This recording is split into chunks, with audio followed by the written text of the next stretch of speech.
ওই দিন ডিয়ার পার্কে রিমাকে বললাম জিরাফগুলো যখন মুভমেন্ট করছে কয়েকটা স্লো মোশনে ভিডিও শ্যুট করবো, তো তুমি একটু শ্যুট করো। তা বললাম যে তিনটেকে উপরে ছুঁড়ে ধরবো, সেইভাবে ভিডিওগুলো করতে হবে।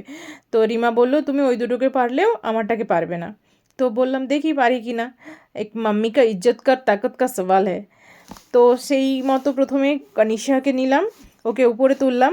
ও একটু ভয়ই পাচ্ছিল, তো ওর পা দুটো দিয়ে আমায় জড়িয়ে ধরছিল বলে আমার খুব প্রবলেম হচ্ছিল ওকে উপরে ছুটতে। তো ওকে বোঝালাম যে তুমি ভয় পেও না, আমি তোমায় ফেলবো না। তো তারপরে ও খুব ভালোভাবেই করলো। তারপর পালা শুভাঙ্গীর, তিনজনের সব থেকে ছোট ও। খুব ইজিলি ওকে উপরে তুললাম, ছুটলাম, আবার ধরেও নিলাম, কোনো সমস্যা হলো না ওকে নিয়ে। কিন্তু সমস্যা হলো যে ওকে যখন নিলাম তখন মাম্মাম দৌড়ে এসেছে। কেন আমি ওকে কোলে নিয়েছি সেই নিয়ে কান্না জুড়ে দিয়েছে। কানিশাকে যখন নিয়েছিলাম ও মাম্মাম অতটা খেয়াল করেনি, ও শুভাঙ্গীর সাথে খেলা করছিল। তো আমি ওকে বোঝানোর চেষ্টা করলাম যে একবার ওকে তুলেই নামিয়ে দেব, তুমি এরকম করো না, তারপর তোমাকেও করব। কিন্তু ও প্রথমে শুনছিল না।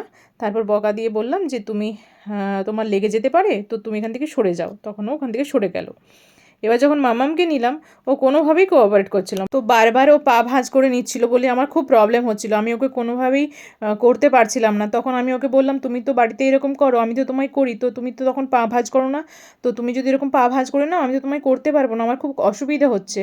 তখন ও ব্যাপারটা বুঝে আমার সাথে কোঅপারেট করলো।